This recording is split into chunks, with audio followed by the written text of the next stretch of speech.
We are running a series that is doing a comparative analysis between enterprise architecture and enterprise security architecture. And this is the third part and the final part of this series. And this is episode 121. In the first part, we covered the foundation, in which I talked about security architecture a little bit and a few concepts such as data classification, etc. In the second part, I took the architecture development method and talked about how it can be used to do enterprise security architecture.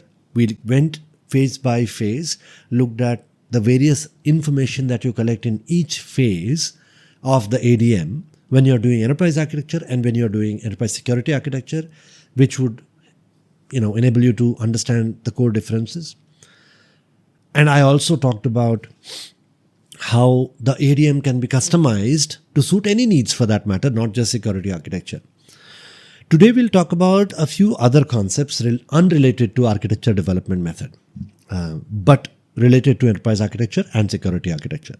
Now in TOGAF, we have the ADM, obviously, and I've talked about it extensively, but there are other things that we have. So one is the content framework, and I've talked about the content framework in the previous series in which I compared various enterprise architecture frameworks, and I can deep dive into it at some point in time in the future perhaps. The content framework gives you all the catalogs, matrices, diagrams, all the deliverables, building blocks, etc. that you need to collect information about the organization.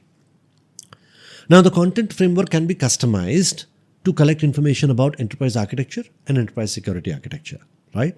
Enterprise architecture, it will have things such as business architecture, you will have things such as business functions, business processes, business stakeholders, etc., etc. In application architecture, you'll have applications and their relationships therein. In data architecture, you will have data and the relationships therein. And there are specific catalogs, matrices, and diagrams that collect information about these things. So, for example, a stakeholder matrix is a business architecture artifact, a matrix which collects information about various stakeholders and their roles and responsibilities and so on. It could potentially be a RACI matrix, right? An application interaction diagram, for example, is an artifact of the application architecture phase in which it collects information about all the applications that exist within the organization and the relationships that they have therein, right? It could be a source-destination relationship, or it could be back-and-forth relationship, etc., etc.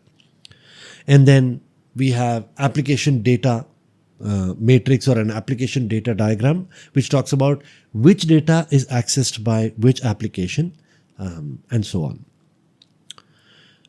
And technology architecture also has such catalogs, matrices, and diagrams that collects information about, let's say, which technology services are being utilized by which applications, right? Or which on-premise data center does the application exist in, right? And so on and so forth.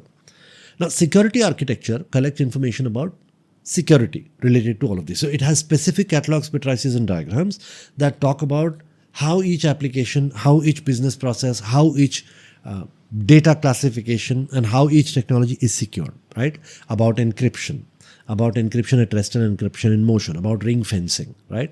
About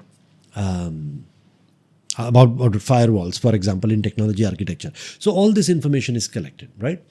So the content framework, what I'm trying to say is, can be customized to suit security architecture needs, right? And all of this is a part of TOGAF framework. In fact, there's a series guide on security architecture that I will share the link to in the show notes today, that you can find security related artifacts in TOGAF. And then the next concept that I want to talk about is architecture repository, right?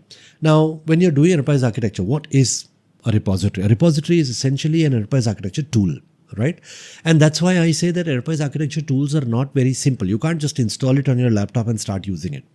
They are a client-server technology. It requires sophisticated databases which will store information about the organization in various formats, and then it is able to generate sophisticated dashboards and reports that will tell you about the organization. So the architecture repository, there is one centralized architecture repository for the whole enterprise, and it stores information not just specific to enterprise architecture, but also enterprise security architecture. So things such as you have capability maps, for example, or models, or servers and applications and so on and so forth. All of this is stored. It also has catalogs, matrices, and diagrams that are specific to security architecture. So which are, by the way, built using building blocks which are specific to security architecture, right? And then you have architecture governance. In enterprise architecture, you have enterprise architecture governance, where you make sure that the standards are being followed, enterprise architecture standards, which are being followed during the execution of projects. There are two ways that this governance is usually done. One is execution governance or implementation governance, as TOGAF puts it, where you design your business data application and technology architectures, and then you plan it, and then finally you go into implementation governance. So the job of governance is to make sure that the implementation is done as per design and as per standard. But there is also an ongoing governance because there is something called standard rot, or like we have code rot, right? Where systems deviate from the standards because of various reasons. Like, for example, there is an application that requires patching, that requires an upgrade. During the upgrade, they opened up certain ports, for example, or temporarily gave access to somebody, right? And then after the job was complete, they, let's say, forgot to close the ports or forgot to remove access for those people, right? These things do happen. This is what causes deviation from the standard, right? So a constant monitoring is also required to ensure that the standards are continued to be complied to, right? So that is enterprise architecture governance. Security governance is not very different. We've got tools these days, monitoring tools that sweep the entire landscape to make sure that standards are being followed. So that is governance, and governance is also obviously a little bit customized, specific to security architecture. And then we have stakeholder engagement. Stakeholder engagement is also unique to security architecture because you have unique stakeholders, right? For every project, every function, every process within the organization, you need to make sure that the stakeholders understand their roles and responsibilities. There are security stakeholders, which are security teams essentially. This is important, and I'm considering security stakeholder engagement in this because we often take this lightly. It needs to be properly documented.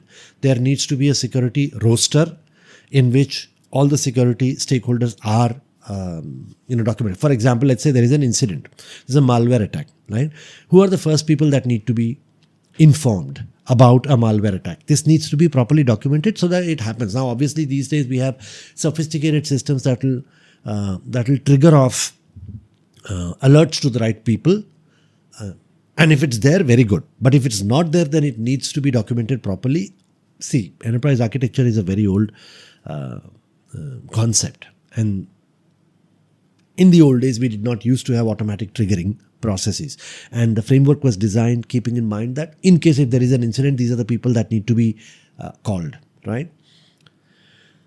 In principle, that continues to be. Now, today, we might have automatic triggering, but we need a security roster. We need to know exactly who are accountable in case if a certain incident does occur, right? And then we need to have KPIs. Now, in enterprise architecture, we have key performance indicators about various things, about costs, for example, or business agility, or performance of applications, or performance of processes, and so on and so forth. Similarly, in security architecture, we also need to have KPIs as to in case of an incident, what should be the response time, right?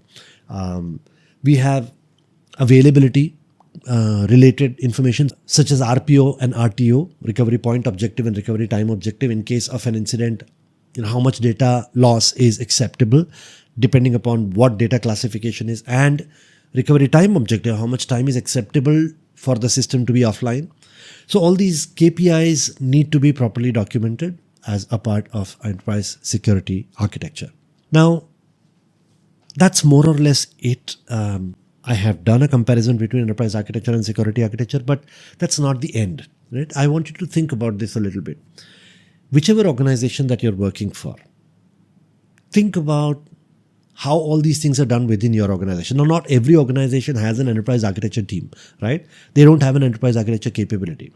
But that does not mean that these things are not done, right? Information is still getting collected in an informal manner. You might not have a sophisticated enterprise architecture repository, but you may have Word documents or SharePoint sites where these information is getting collected. In your head, start thinking about enterprise architecture and security architecture. Think about who's doing what, who's doing security architecture, who's collecting information, where is your security roster, right? What are the malware tools that you have within your organization? Or do you even have a disaster recovery process, business continuity process? I'm pretty sure you do. If you are thinking about enterprise architecture, you work for an organization where all of these things will exist. Try to find out how they interact with each other, how they are related to each other, think about the organizational structure, all these things, and let me know what you think. Post a comment on YouTube. Let me know what you think about how all these things work, what the interactions between enterprise architecture and security architecture are. Also, do you think you need to understand security better if you want to become a better enterprise architect? Let me know what you think. That's a wrap for me. I hope you are enjoying these videos, especially this new format of shorter videos multiple times in a week. If you are, then let YouTube know. Like, share and subscribe and comment and let me know what you would like to hear in the future, and I'll see what I can do. Once again, Enterprise Architecture Radio is less a podcast and more a collaboration platform. It's a passion project where I want people to get together. So help me out here. We have various groups. We've got a LinkedIn group. We've got a Discord server. We've got a Telegram group. And now we also have a WhatsApp community. So join these communities and learn from each other and guide each other and help each other out. And most importantly, have a ton of fun.